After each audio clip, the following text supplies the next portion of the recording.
And let me address something else too, Bo. I'm gonna say one more thing about Klay Thompson. He was a very big, important part of Golden State's run. You know, his impact should not be minimized. Yes, Steph Curry is the better player and have a bigger impact, but don't act like Klay was an integral part of that situation.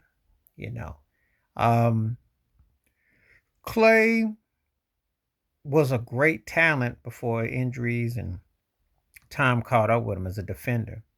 You know, and I never want people to look at the sidekick or the guy that's the next guy and diss him. This is why I hope Clay doesn't become bitter and it doesn't turn into a Scottie Pippen type of situation.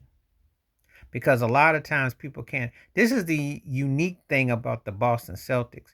We could sit here and debate is Jalen Brown better than Jason Tatum, and Jason Tatum has got the popularity nod, but they work in concert together, you know. And it's always that they do this as opposed to the common goal to winning. But I do appreciate Richard Jefferson speaking up, giving Clay his due.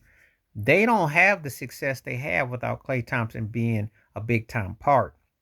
He was big game seven Clay, big game six Clay. He came up big a lot of times, you know.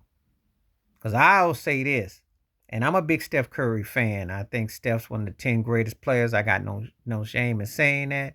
He changed the course of basketball. You have to start it. And I would take him as my all-time point guard. I think Magic Johnson was a better player overall, but I think him as a point guard. But having said all that, they were scary when Clay was on fire. Because when they beat you with Steph, but they whipped up on you when Clay would go off.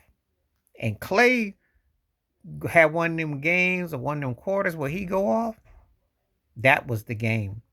Even in this happy 3-point shooting analytic era, Clay go off, that's your butt. You go ahead and get your plane ready, because that's how scary he was when he was in concert.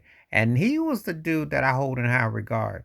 He just been underappreciated. But make no mistake about it, his value to the Golden State is immense. It's huge. You can't talk about the Golden State Warriors run in the last 10 plus years and don't have his name as a second dude. And you can't talk about Golden State Warriors history and he's not top five, in my personal opinion, in the argument. Just because Steph was a better impactful player and did what he did, they wins nothing without Clay. Clay is needs to get his flowers and his due. So that's all I want to say about that. And I'm not going to talk more about Clay no more unless something else occurs. But that's it. Please hit like, subscribe, work on thoughts, comments, and I do respond. Thank you. Wash your hands. Keep your mind clear. Watch out for another shitter if you like. And they did say they're going to retire his number 11. They should put a statue out of Clay too. And when he gets in the Hall of Fame, give that man his due. I'm out.